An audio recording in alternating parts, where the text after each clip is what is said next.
जय श्री राम, जय श्रीमद् पताका धाम। आज मैं आप लोगों को वो रहस्य बताने जा रहा हूँ। काफ़ी विद्वान जानते होंगे इस रहस्य को। जो विद्वान दुर्गा सप्तशती से परिचित हैं, दुर्गा सप्तशती का गूढ़ रहस्य अध्ययन किया हुआ है, वह निश्चित रूप से जान सकते हैं। तो मैं बात कर रहा हूँ, आज का विषय अपना है सिद्धि। पहले तो समझें कि ये सिद्धि होती क्या है। कई प्रकार की सिद्धियों का, निधियों का जिक्र जैसे कि हनुमान चालीसा में हमने सुना है। अष्ट सिद्धि नव निधि के दाता, असवर दीन जानकी माता। माँ भवानी जगदम्बा श्री सीता मैया ने श्री हनुमान जी महाराज को यह वरदान दिया था, यह आशीर्वाद दिया था। यही अष्ट सिद्धियाँ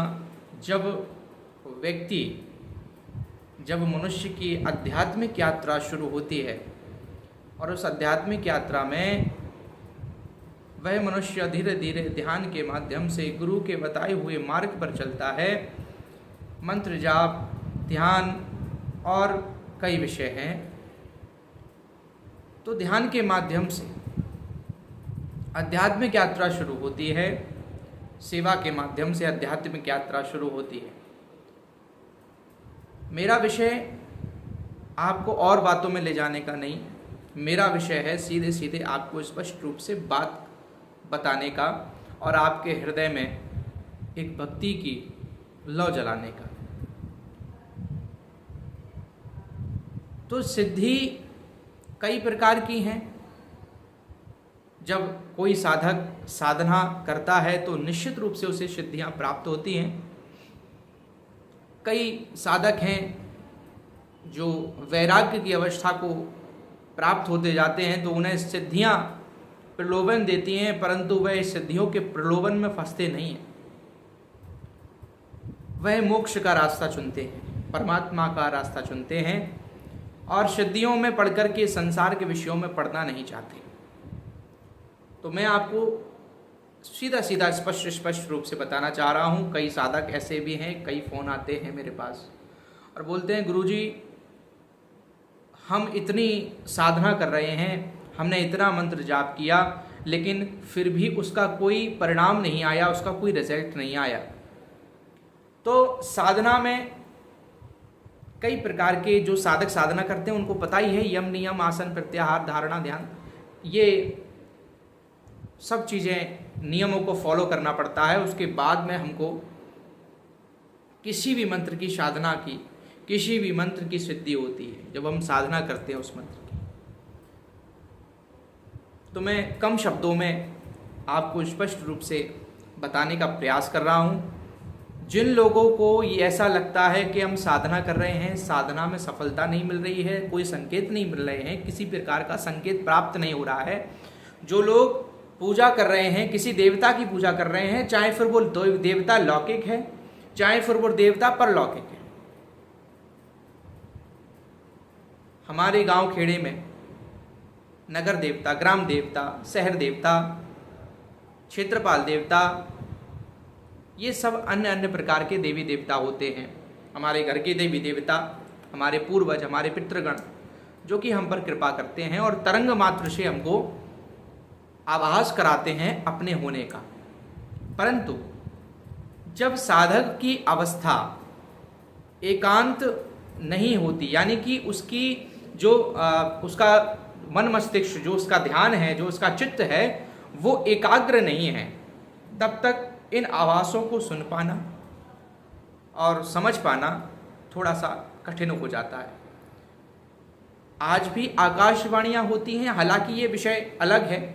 आकाशवाणी के ऊपर मैं फिर कभी आपको बताऊंगा कि आकाशवाणी सुनने के लिए आपको एकाग्र होना पड़ेगा और कैसे आप आकाशवाणी को सुन सकते हैं। प्रत्येक पर्टिकुलर व्यक्ति के लिए आकाशवाणी होती है, ये विषय अलग है। अपने विषय पर बात करते हैं कि जब लग रहा है कि कोई भी साधना सफल नहीं हो रही है या कोई सिद्धि हमारे पास उपलब्धि हुई है, नहीं हुई, कोई शक्ति हमारे पास आई है, नहीं आई, कोई शक्ति की हम पर कृपा है, नहीं है, तो क्या करना चाहिए? दुर्गा सप्तशती के, हालांकि पूरी दुर्गा सप्तशती माँ, जो दुर्गा सप्तशती का पाठ करता है निश्चित रूप से माँ की कृपा, भगवती की कृपा, परम्बा भगवती की कृपा उस पर होती ही है, इसमें कोई संदेह नहीं है। लेकिन उसमें एक विशिष्ट प्रकार का मंत्र है। उस मंत्र की यदि कोई व्यक्ति साधना करता है और 41 दिन तक उस मंत्र की एक माला रात्रि के सोने से पूर्व पवित्र अवस्था को प्राप्त होने के बाद में यदि वो करता है तो निश्चित रूप से उसको उन 41 दिनों के अंदर ये पता चलता है कि हमारे पास कौन सी ऊर्जा है, हमारे साथ कौन सी शक्ति चल रही है, हमारे साथ में कौन कौन देवता चल रहे हैं, हमारे साथ में क्या किस प्रकार की ऊर्जा चल रही है, या कोई सिद्धि प्राप्त हुई है या सिद्धि प्राप्त नहीं हुई। इसका संकेत भगवती की कृपा से उस साधक को प्राप्त होता है। अब वो जो साधक है उस साधक की अवस्था के ऊपर भी डिपेंड करेगा, वह साधक की चित्त की अवस्था क्या है। 3 प्रकार की अवस्थाएं होती हैं, सत्वगुण, सत्व अवस्था, राजसिक अवस्था और तामसिक अवस्था। तो साधक की अवस्था तामसिक पहुंची है, राजसिक पहुंची है या सात्विक पहुंच गई है। इस प्रकार से हमको साधक की अवस्था के ऊपर डिपेंड करेगा। हालांकि ये भी नहीं कह सकता कि 41 दिन के भीतर भीतर आपको एक ही बार साधना करने पर सिद्धि हो।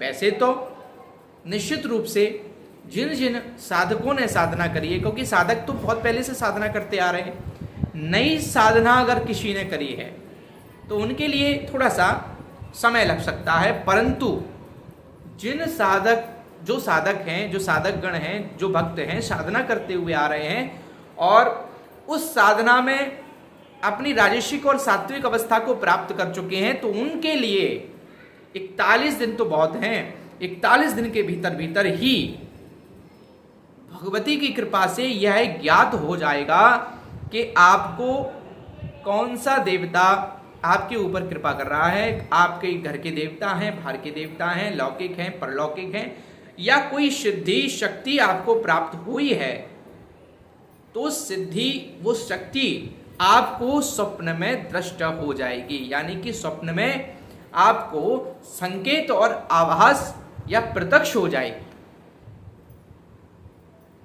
बिल्कुल। तो दुर्गा सप्तशती का वो मंत्र आप सीधे स्पष्ट रूप से विधि में फिर कभी बताऊंगा। आज मैं आपको मंत्र बताता हूं, और साधकों को विधि तो पता ही होती है, क्योंकि जब साधना करते हैं तो नॉर्मल विधि पता होती है। उस विधि का कभी कोई विषय प्रश्न करेगा कोई विशेष रूप से, तो फिर मैं आपको बताने का प्रयास करूंगा। दुर्गा सप्तशती के भीतर एक मंत्र का उल्लेख आता है, दुर्गे देवी नमस्तुभ्यम सर्व कामार्थ साधिके मम सिद्धिम सिद्धिम बा स्वप्ने सर्वम प्रदर्शय। आप दुर्गा सप्तशती की पुस्तक जो गीता प्रेस गोरखपुर से प्राप्त हुई है, उसमें यह मंत्र दिया गया है और बहुत चमत्कारिक मंत्र है। और बीच में यह मंत्र ना मिले दुर्गा सप्तशती के भीतर, तो आप सबसे पीछे दुर्गा सप्तशती के जाइएगा और 30 नंबर लिखा है। 30 नंबर वाला जो मंत्र है, इसमें माँ भगवती से साधक प्रार्थना करता है, दुर्गे देवी नमस्तुभ्यम सर्व कामार्थ साधिके मम सिद्धिम सिद्धिम बा स्वप्ने सर्वम प्रदर्शय। मेरे लिए भगवती यदि कोई सिद्धि और कोई शक्ति मुझे प्राप्त है तो मुझे स्वप्न में दर्शन दीजिए, मैं आपको नमस्कार करता हूँ, मेरे सारे काम बनाइए। इस प्रकार की इस मंत्र में देवी से प्रार्थना है। और निश्चित रूप से यदि इस मंत्र को संपुटित करके दुर्गा सप्तशती का अगर पाठ कर लिया जाए तो फिर सोने पे सुहागा, यानी कि भगवती की कृपा आप पर आती नहीं है, आप पर पड़ती नहीं है, आप पर भगवती की कृपा बरसने लगती है। संपुटित पाठ करके, जैसे सुबह हम प्रातःकाल ब्रह्म मुहूर्त में उठ करके साधना को पूर्ण करें, और ब्रह्म मुहूर्त में अगर साधना को करने में कोई कठिनाई बने तो हम रात्रिकालीन, जब बिल्कुल शांति हो जाए, रात्रिकालीन 10 साढ़े 10 बजे 11 बजे से भी साधना प्रारंभ कर सकते हैं और आप पूरे 2 बजे तक साधना कर सकते हैं। यानी कि 3 घंटे एक पहर जरूर किसी भी साधक को बैठना चाहिए। अब इस मंत्र की जाप, इस मंत्र का भगवती का ध्यान करने पर स्वप्न में आपको पता चल जाएगा कि कौन है। और सुबह अगर आप, या रात्रि या सुबह, जब आप नियम बनाएं, सुबह आप अगर मंत्र जाप करने का नियम बना लें तो रात्रि में माँ भगवती सामने दीपक जला करके, बाकी सब आपको पता ही है, इस मंत्र से संपुटित करके दुर्गा सप्तशती का पाठ करें। मुश्किल से 4 साढ़े 4 5 घंटे भी लग सकते हैं, क्योंकि नए साधकों को 5 घंटे और मुश्किल से 4.5 साढ़े 4 घंटे संपुटित पाठ में लगते हैं। 5 घंटे तो मान के चलिए। तो आप पाठ करते समय इस मंत्र का जाप करें। निश्चित रूप से जो भगवती की कृपा पाना चाह रहे हैं, भगवती की कृपा भी प्राप्त होगी। और यदि यह माँ भगवती से संकल्पित करके यह पूछना चाह रहे हैं कि मेरे साथ कौन सी सिद्धि, कौन सी शक्ति है, कौन से देवता हैं, वो स्वप्न में आपको निश्चित रूप से दर्श हो जाएंगे, इसमें कोई संदेह नहीं है। आगे भक्त की अगर जिज्ञासा होगी, मैं कोई बहुत बड़ा विशेषज्ञ नहीं हूँ, मैं एक छोटा सा दासानुदास हूँ, संतों के चरणों का दास हूँ, अपने गुरु जी के चरणों का दास हूँ, और श्री हनुमान जी महाराज के चरणों में मैं अपने आप को संतुष्ट और सुखी मानता हूँ। आप सबको प्रणाम। जय श्री राम, जय श्री हिम्मत पताका धाम।